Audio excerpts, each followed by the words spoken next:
Assalamualaikum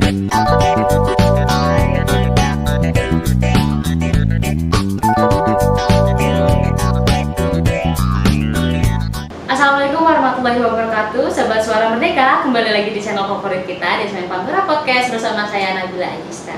Ya Sobat Suara Merdeka, hari ini di episode kali ini Bella sudah berubah lagi studionya ya. Ruangannya kita sudah berubah lagi. Kali ini Bella berada di Dinas Sosial Kabupaten Tegal. Kita akan membahas apa sih, khususnya yang terkait sosial ya, tentu saja yang ada di Kabupaten Tegal. Sudah bersama Bella ini di ruangan beliau sebenarnya ini. Bella hanya menumpang ya untuk ngobrol-ngobrol sama beliau. Ini ada Kepala Dinas Sosial Kabupaten Tegal, ada Bapak Iwan Kurniawan APMM. Selamat siang Bapak. Selamat siang. Assalamualaikum. Waalaikumsalam. Assalamualaikum untuk semua sobat Suara Merdeka. Ya. Pak Iwan, terima kasih sudah mengizinkan Bella dan tim ya untuk sama-sama datang Mbak. ke sini. Ini ruangannya jenengan tapi di podcast ya. Minjem ya Pak ya? Iya, nggak apa-apa, tapi kita kolaborasi untuk ini ya. Ini untuk menggali informasi ini terkait ada apa ini yang baru ini terkait Dinas Sosial Kabupaten Tegal ini ya Pak. Mungkin untuk awalnya ini Pak, untuk intermezzo awal, bisa dijelaskan sedikit nggak Pak terkait dengan mungkin tugas dan peran dari Dinas Sosial sendiri Pak? Tugas Dinas Sosial itu kita membantu tugas bupati dalam kaitannya dengan penyelenggaraan urusan sosial. Jadi semua yang terkait dengan kegiatan sosial biasanya kita ada 3 bidang yang kita urusi sebenarnya di Dinas Sosial ini. Pertama bidang rehabilitasi sosial, ada perlindungan dan jaminan sosial dan kebencanaan, kemudian juga ada pemberdayaan sosial. Ini 3 bidang yang sebetulnya nomenklaturnya juga sudah sesuai dengan di Kementerian Sosial. Nah, cita-cita kita sejak merdeka itu kan kita semuanya pengen merdeka ya di semua urusan ya, di semua urusan. Di antaranya merdeka dari segala urusan. Kalau Dinas Sosial itu segmentasi sasarannya kita semuanya orang susah.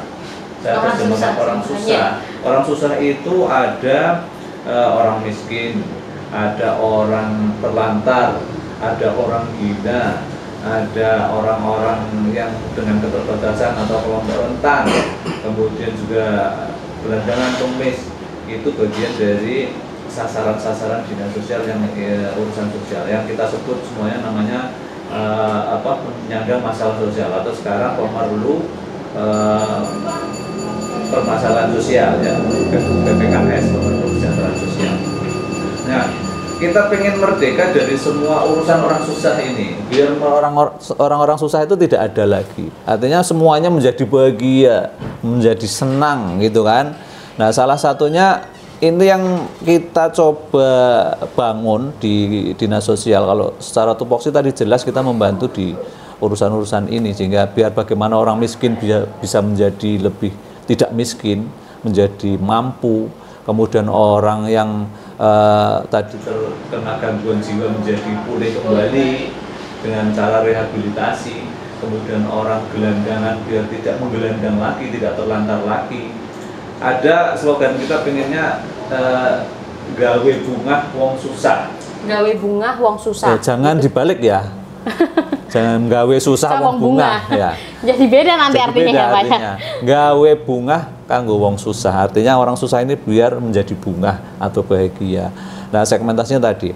Nah, ada slogan kita juga Merdeka PGOT, artinya Kabupaten Tegal itu hari-hari ini masih diwarnai dengan bertebarannya pengemis, gelandangan, orang terlantar yang ada di jalan, di tempat umum, atau yang nampak di permukaan sering kita jumpai sehari-hari dari masyarakat. Tapi kita sudah pasti ingin, karena itu bagian dari amanat undang-undang ya, bagaimana orang terlantar, orang yang miskin ini bisa diperhatikan negara, dan negara wajib tulisan. Sehingga dari sisi view-nya juga biar Kabupaten Tegal itu lebih kelihatan sebagai kota yang bagus, lebih bagus dengan tidak bermunculannya PGOT, pengamen, pengemis, gelandangan, orang terlantar yang ada di sekitar kita. Kemudian kita juga untuk mewujudkan upaya itu, bagaimana kita punya effort melayani di dinas sosial itu, pengen kita meningkatkan diri. Maka di tahun ini sebenarnya dimulai dari tahun 2023 kita sudah niat nih mencanangkan namanya pembangunan zona integritas agar pelayanan yang kita bangun itu bisa semakin baik dan lebih baik. Utamanya zona integritas ini untuk mewujudkan pelayanan prima yang di situ unsurnya adalah menjadi wilayah bebas korupsi, bukan bebas korupsi dalam arti kan bebas berkorupsi ya, bebas dari kegiatan korupsi, kemudian wilayah birokrasi yang bersih melayani. Artinya pelayanan prima yang kita usung itu biar terwujud untuk masyarakat. Layanannya adalah layanan gawe bunga wong susah tadi ya. Bagaimana ya. Nah, di tahun ini memang kita mencoba fokus kembali meskipun sudah kita mulai 2023, di 2024 kemarin kita belum berhasil. Artinya ada item-item wilayah untuk mewujudkan pembangunan zona integritas ini yang belum selesai, yang belum paripurna, yang mencoba kita sempurnakan di tahun 2025. Itu item apa saja Pak kalau misalnya boleh ya, zona integritas sendiri kan sebetulnya miniatur dari pembangunan reformasi birokrasi. Grand design-nya kan ada di Permen PAN RB nomor 90 tahun 2021 tentang pembangunan zona integritas, bagaimana kita biar melepaskan dari korupsi, dari gratifikasi, agar pelayanannya semakin baik, ada pungli, ada hal-hal lain yang justru yang mungkin bisa berpotensi mengurangi makna pelayanan prima bisa kita wujudkan untuk melalui pembangunan. Termasuk tadi sasarannya semua orang susah yang ada di sini. Nah, item di dalamnya itu yang kita wujudkan ada 6. Kita masih mendapatkan asistensi dari Inspektorat Kabupaten Tegal dalam hal ini selaku unit yang diberi amanat untuk mendampingi reformasi birokrasi termasuk di pembangunan zona integritas. Yang pertama adalah manajemen perubahan ya, artinya perubahan dari sisi pola pikir, dari sisi mindset, perubahan daya dukung lain yang itu mengarah untuk support menjadi pembangunan zona integritas. Kemudian juga ada wilayah dari tata laksana, artinya kelengkapan infrastruktur, SOP dan lain sebagainya itu harus support untuk ke sana semua dalam semua layanan. Juga di support dari penguatan akuntabilitas. Ini butuh komitmen dari pimpinan dan semua stakeholder yang ada sehingga keterlibatannya semuanya harus ada, dan utamanya adalah komitmen dari pimpinan untuk membawa unitnya itu menuju ke arah sana. Juga terkait dengan pengawasan juga terkait dengan kegiatan bagaimana komitmen yang sudah dijalankan itu agar bisa terlaksana dengan baik. Yang terakhir adalah dari sisi pelayanan publiknya, dari semuanya pelayanannya itu berorientasi untuk membangun zona integritas menjadi wilayah bebas korupsi dan wilayah birokrasi berwilayah. Nah, sebenarnya target kami bukan predikat, artinya tidak hanya karena kami ingin mendapatkan predikat BPK atau BPBN saja, tapi lebih kepada kita ingin membangun supaya ini benar-benar kalau ada predikat BPK maupun BPBN itu bagian dari bonus yang didapatkan, tapi kita sudah melakukan kegiatannya. Itu Mbak Bella. Sehingga ini sedikit gambaran aja apa yang sedang kami lakukan di tahun 2025. Sudah kita awali di 2023, 2024 kita belum goal, belum berhasil. Mudah-mudahan di 2025 kita mencoba bangun kembali dan mudah-mudahan terrealisasi apa yang sudah kita sampaikan. Dan saat ini memang sedang proses pembangunan, tetapi kami sudah menyampaikan dan mensosialisasikan kepada semua unsur yang ada di wilayah dinas sosial, karena kita di samping ada karyawan-karyawati, ASN, non-ASN, ada pilar-pilar sosial yang selama ini membantu pelayanan dinas sosial dalam penyelesaian masalah kesejahteraan sosial. Penyelenggaraan sosial. Ini, Pak. Pak, dari item-item yang di tahun 2024 mungkin belum goal gitu ya, Pak ya. Nah, sekarang di tahun 2025 ini dari Dinsos sendiri ada langkah konkret apa Pak untuk biar tercapai ini? Yang jelas kami awali dengan ini di asistensi kembali, meminta asistensi kepada inspektorat Artinya kesungguhan kami, komitmen kami untuk membangun zona integritas ini bagian dari amanat juga sebetulnya, keprihatinan karena sampai hari ini Kabupaten Tegal masih menjadi kabupaten yang dari sisi pendekatan pembangunan zona integritas itu belum ada unit yang dinilai dapat predikat itu, sehingga kami itu salah satunya yang ikut didorong di samping beberapa unit lain, OPD lain, ada dari RS Silo, ada dinas perizinan atau dinas lain yang memang sedang didorong lah. Kami bagian dari itu yang mencoba kami mewujudkan juga, artinya kiat-kiat yang kita laksanakan dengan treatment secara internal maupun eksternal kita coba bangun sinergi dengan teman-teman agar support semuanya untuk mewujudkan zona integritas itu benar-benar terwujud. Ada PR-PR yang harus kita selesaikan, yang itu juga korelasinya ada dengan orang tua yang butuh penyelesaian, mungkin kerjasama dengan beberapa pihak. PR apa itu Pak? Di antaranya adalah PR temuan pekerjaan yang di tahun lalu, tahun sebelum saya menjabat juga di sini, sehingga itu butuh kita selesaikan. Progresnya sudah ada, tinggal mungkin mudah-mudahan di tahun ini bisa kita selesaikan lebih lanjut. Semoga bisa. Mohon doanya aja Mbak Bella dan teman. Pasti ini, apalagi kalau misalnya untuk masyarakat pasti didoakan gitu lah. Lalu apa yang nantinya akan didapatkan oleh masyarakat Pak jika nanti zona integrasi ini bisa terlaksana? Zona integritas. Zona integritas ini kan sampai belibet ya. Sampai belibet nih, sampai grogi saya ini ketemu Pak Iwan ini. Iya. Output dari kegiatan zona integritas adalah pelayanan yang baik, Pak. Pelayanan prima. Artinya masyarakat yang kita layani itu substansi pelayanannya terpenuhi, mendapatkan pelayanan yang baik, yang sesuai dengan harapan masyarakat. Kalau kita di sini itu ada slogan lagi, terengginas. Terengginas. Ya, terengginas itu kalau bahasa kamusnya saya nggak hafal ya, tapi merepresentasikan kecepatan ya ini terengginas. Kalau orang terengginas kan kayak satset gitu ya. Itu transparan, responsif, unggul, inovatif, dan aspiratif. Transparan ya, kita berusaha untuk pelayanan itu transparan. Kalau memang ada biayanya kita sebutkan biaya, kalau ada hal lain yang kita sampaikan, walaupun transparan itu tidak harus semuanya dibuka ya, ada porsinya. Nah, kemudian responsif, kita berusaha respon semua hal-hal yang menjadi keluhan maupun aduan dari masyarakat sebagai wujud komitmen untuk meningkatkan pelayanan. Responsif artinya segera kita respon ketika ada persoalan, ketika ada aduan, ketika ada masalah.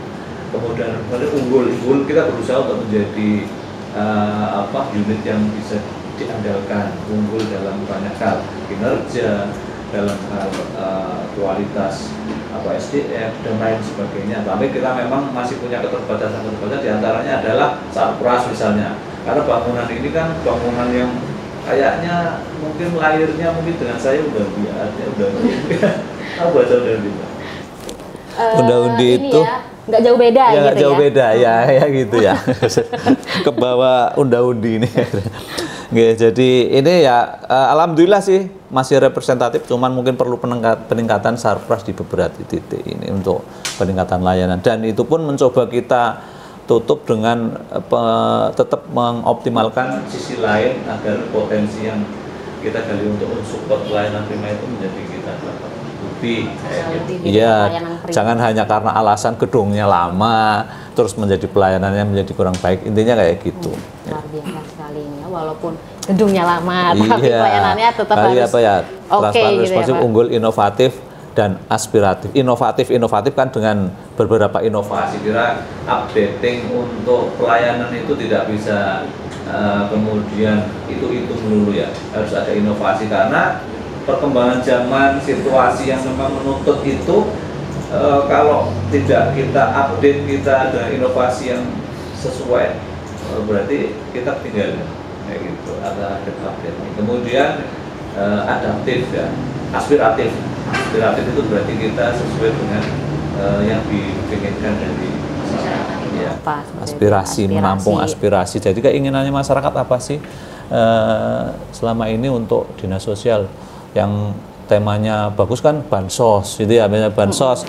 Kenapa tidak tepat sasaran? Ternyata data datanya yang belum tepat, sehingga keluhan-keluhan itu kita mencoba atasi. Walaupun sampai hari ini kita masih punya PR terkait dengan data, tapi sudah ditangkap oleh Kementerian Sosial dan dari pemerintah pusat. Alhamdulillah hari ini juga sudah keluar Inpres nomor 4 tahun 2025 mengeluarkan data tunggal untuk sosial ekonomi nasional. Sehingga itu mudah-mudahan nanti merepresentasikan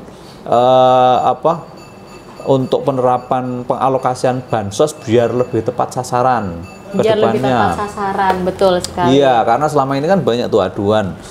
Oke, si A yang mungkin dianggap tidak patut, tidak layak mendapat, tapi masih layak, masih dapat. Dan ada yang lebih layak dapat, tapi kok nggak dapat. Nah, ini mengurangi itu sudah terjawab. Mudah-mudahan ini masih dari dalam tataran untuk menunggu transisi data. Mudah-mudahan ke depan bisa lebih baik. Termasuk pelayanan PGOT. Tadi kita cita-citanya merdeka PGOT di wilayah Kabupaten Tegal. Biar di lampu merah, kalau bisa ya tidak ada pengemis, gelandangan, atau orang terlantar yang tercecer di jalan, dan semua kategori orang susah tadi bisa terangkat menjadi bunga gitu Mbak Bella. Bunga wong susah iya. Gitu ya Pak.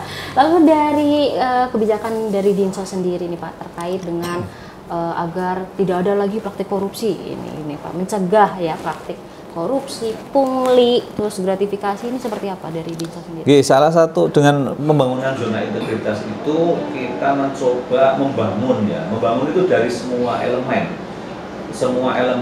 dan kita informasikan ke semua masyarakat, ke semua petugas, ke semua stakeholder yang melayani di wilayah dinas sosial agar jangan sampai kemudian mencederai semangat dari pembangunan zona integritas. Di antaranya misalnya karena ada beberapa potensi kerawanan di kita nih, misalnya di pelayanan yang terkait dengan rujukan, misalnya bawa orang gila, ODGJ, atau mungkin terhadap bantuan sosial masyarakat miskin, itu ada yang mungkin masih rawan, mungkin ada di pungli, atau ada penyimpangan, deviasi, itu masih ada. Nah, ini kita dengan melakukan pembangunan ZI itu memperketat pengawasan, monitoring terhadap hal-hal yang seperti itu, sehingga disertai dengan treatment sanksi, ya, punishment yang nanti kita harapkan tegas. Kalau ada yang benar-benar melakukan itu, akan benar-benar kita tindak lanjuti secara tegas. Benar-benar ditindaklanjuti. Iya, harus seperti itu memang. Artinya kalau ada ditemukan potensi permasalahan seperti itu, harus kita sikapi dengan punishment, sehingga di samping ribet ya, biar yang kinerjanya bagus, tidak korupsi, tidak pungli, ya juga mendapatkan penghargaan. Dan sudah kita lakukan selama ini. Teman-teman yang berkinerja baik, meskipun kami baru mengapresiasi semampunya, tapi alhamdulillah sih. Pertama, kalau kita ngajarkan anak-anak kita kan bilangnya terima kasih dulu ya terhadap yang berkinerja baik. Kalau yang kurang baik ya kita tegur, paling tidak kan seperti itu. Syukur-syukur nanti bisa menambah dengan reward yang lain yang lebih berasa lah, paling tidak kan, untuk lebih menyemangatkan terhadap kinerja yang baik. Berarti tetap ada reward punishment-nya Iya, kita upayakan seperti itu, reward punishment, pengawasan lebih bagus, kemudian penyampaian informasi secara lebih masif bahwa kita ingin semangat membangun zona integritas biar wilayah dinas sosial ini bebas dari korupsi. Dan menjadi dinas yang bersih melayani. Bersih melayani, luar biasa. Ini zona integritas ya. Iya. Zona integritas. Iya. Jangan sampai salah lagi ini ya. Pak, sebelum itu ini kayaknya dianggurin dari tadi. Oh iya, silakan Mbak. Iya, silakan. Monggo. Wah, ini masih panas ini. Iya. Ini sebentar. Ini bila minum dulu ya Pak. Iya. Mari kita minum. Bismillahirrahmanirrahim. Panas. Enak Pak, enak. Nih khasnya orang Tegal ini pasti ini ya.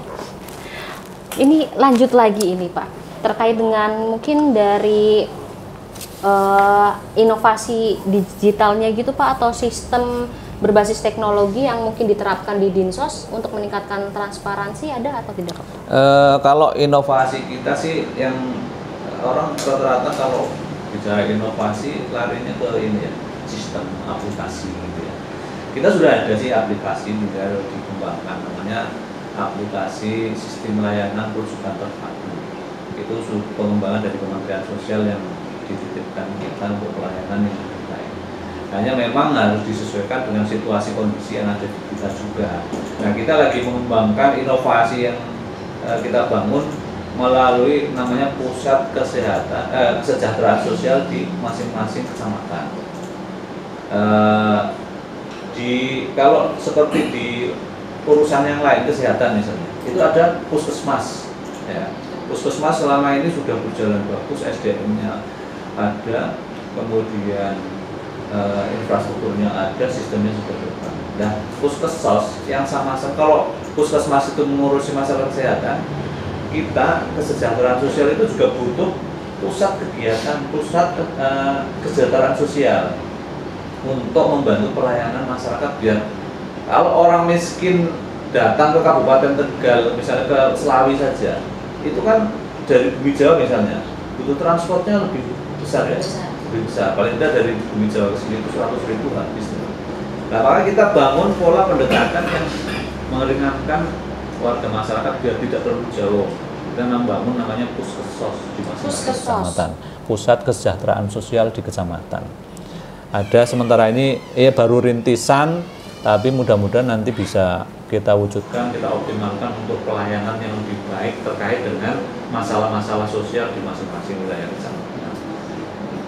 Kabupaten Tegal. Ya, itu koordinatornya kami titipkan ke teman-teman TKSK sama koordinator pendamping PKH yang saat ini bisa menjadi pendamping untuk semua program, sehingga di samping beberapa relawan yang ada di wilayah kecamatan itu ada PSM, ada relawan-relawan sosial yang lain yang ikut berperan di dalam membangun layanan di masing-masing kecamatan. Tapi pusatnya kita bangun dulu namanya puskesmas, pusat kesejahteraan sosial di masing-masing kecamatan. Dan ini secara infrastruktur memang belum terwujud semua karena ya gedungnya baru seadanya,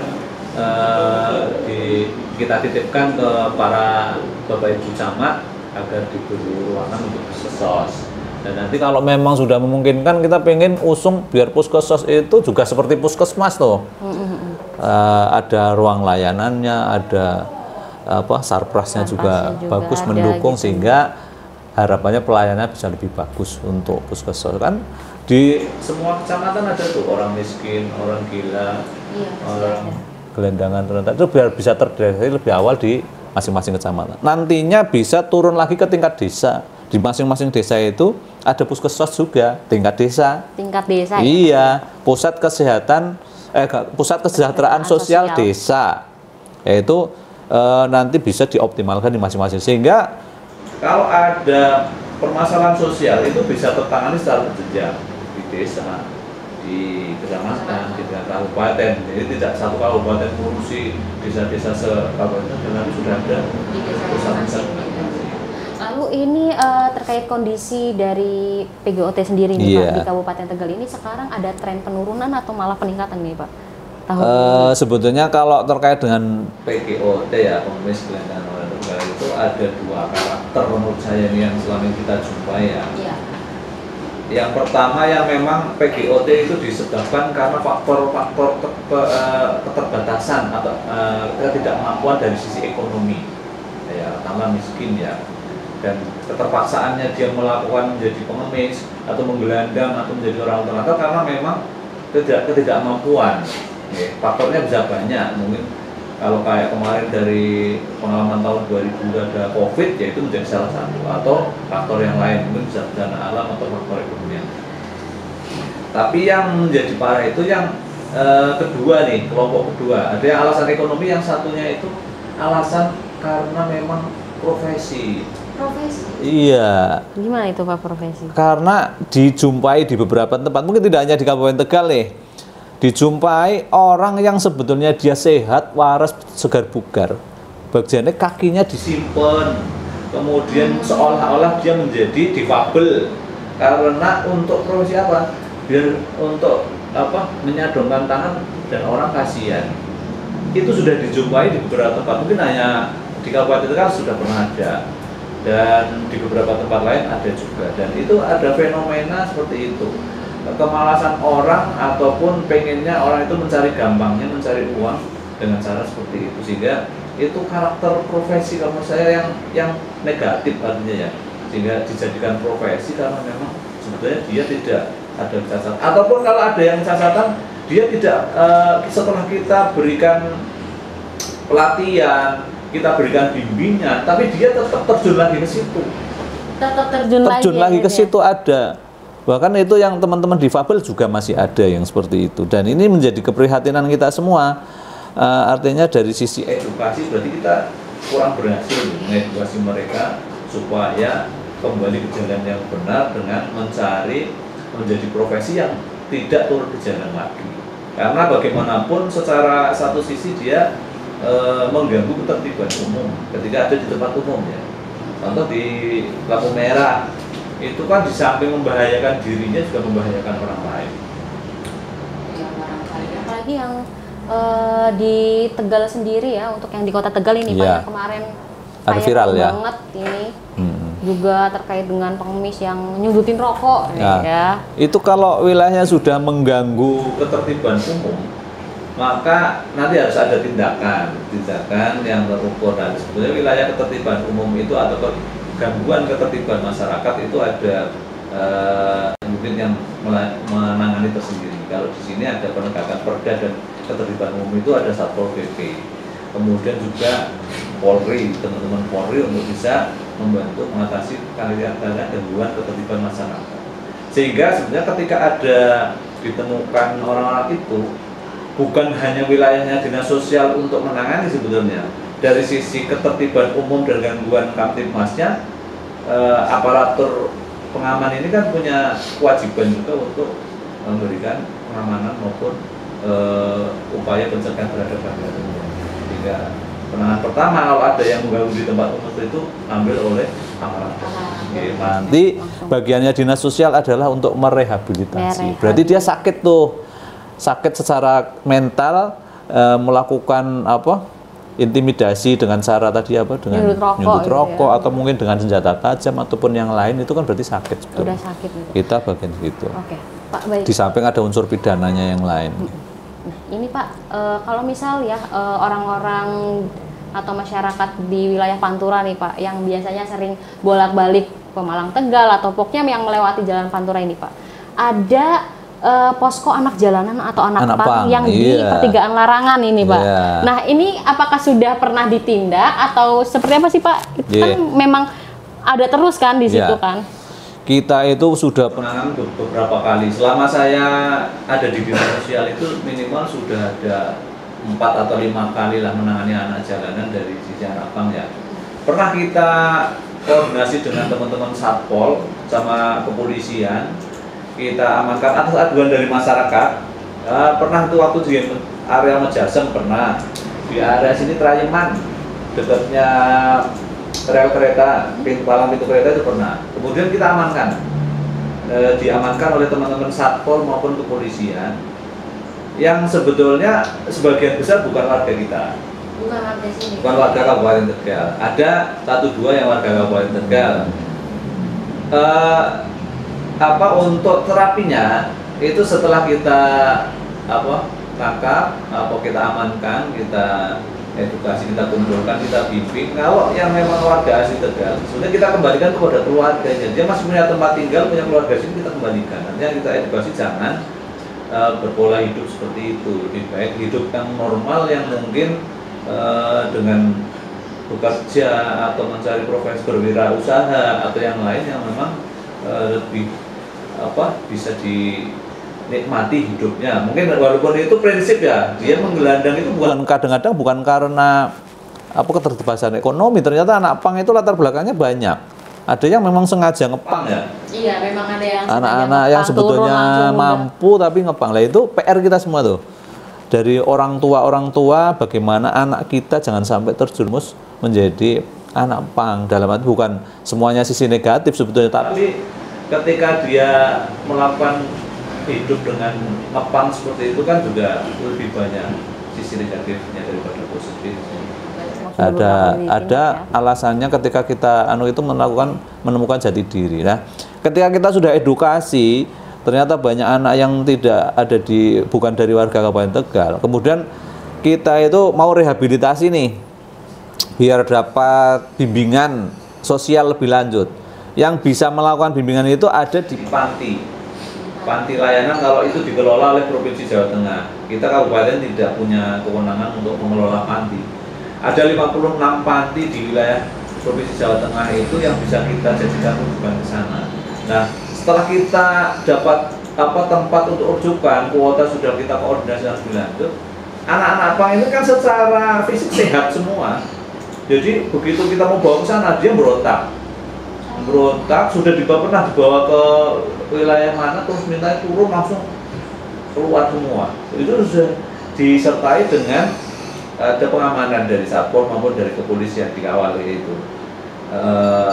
Dari situ biar kita tempatkan di panti-panti yang nanti bisa merehabilitasi dari sisi mentalitas. Ternyata ya rata-rata memberontak. Ada setelah memberontak, kabur, lari ke jalan lagi. Kita tangkap lagi, kayak gitu lagi. Itu berulang siklusnya memang seperti itu. Berulang. Apa kalau misalnya yang sudah di panti pun kabur lagi. Keluar juga. Kabur lagi. Oh, ikut kabur. Iya. Kalau misal di Kabupaten Tegal sendiri ada panti atau rumah singgah gitu? Kabupaten Tegal kebetulan tidak ada. Di Kota Tegal ada namanya Panti Sukomulyo, itu yang di dekatnya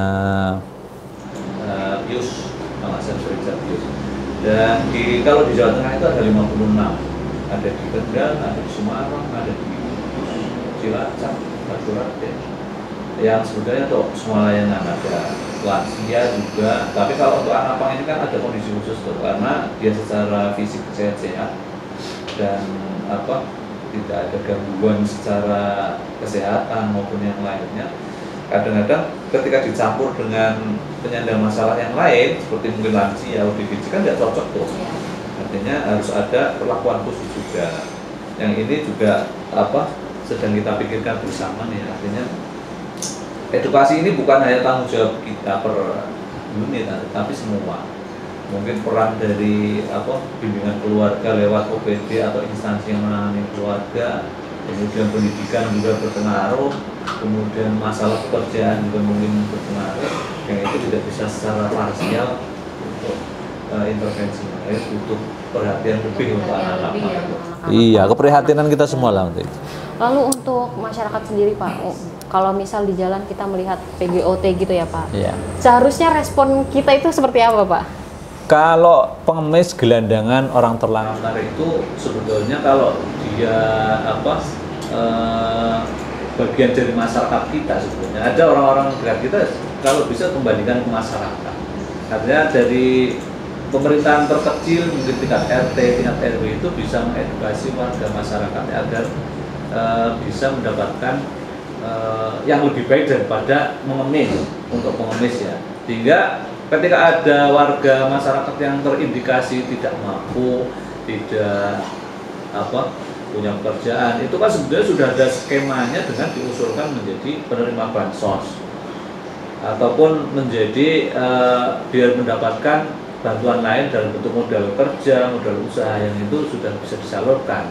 Tapi kadang-kadang juga ada yang mungkin terlewatkan, sehingga ketika itu kita butuh perhatian lebih dari lingkungan setempat juga, dari masyarakat, kemudian pemerintah setempat yang bisa mengusulkan, minimal kan ketika ada orang-orang seperti itu diusulkan untuk dapatkan bansos atau biar mendapatkan bantuan modal pekerjaan biar tidak mengemis lagi.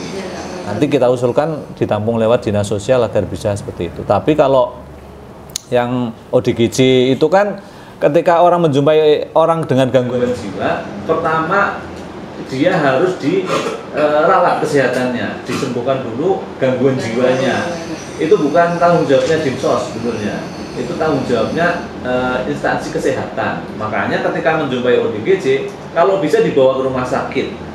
Setelah dari rumah sakit baru nanti hubungi Dinsos untuk rehabilitasi lebih lanjut, pemulihan, ya pemulihan. Sehingga kalau ada ODGJ ngamuk sebetulnya ya siapapun boleh dari masyarakat atau mengamankan, atau kalau nggak berani ya kadang-kadang mudah dari teman-teman kepolisian atau satpol yang itu bisa membantu untuk menangani sementara biar aman dulu.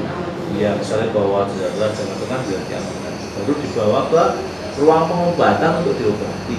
Ruang Kan pengobatan iya, diobati. di rumah sakit, puskesmas itu kan ada bagian kesehatan jiwa, Kejiwaan, iya, betul. kejiwaan, sehingga itu sudah menjadi tugas kita untuk di situ. Berarti saling berkolaborasi ya Pak ya, nggak cuma tugas dari Dinsos aja itu sendiri. pun kan kadang-kadang masih diselidiki tuh, dia punya identitas nggak. Kalau orang gila ya, ODGJ kadang-kadang ada yang tidak punya identitas, ada yang punya.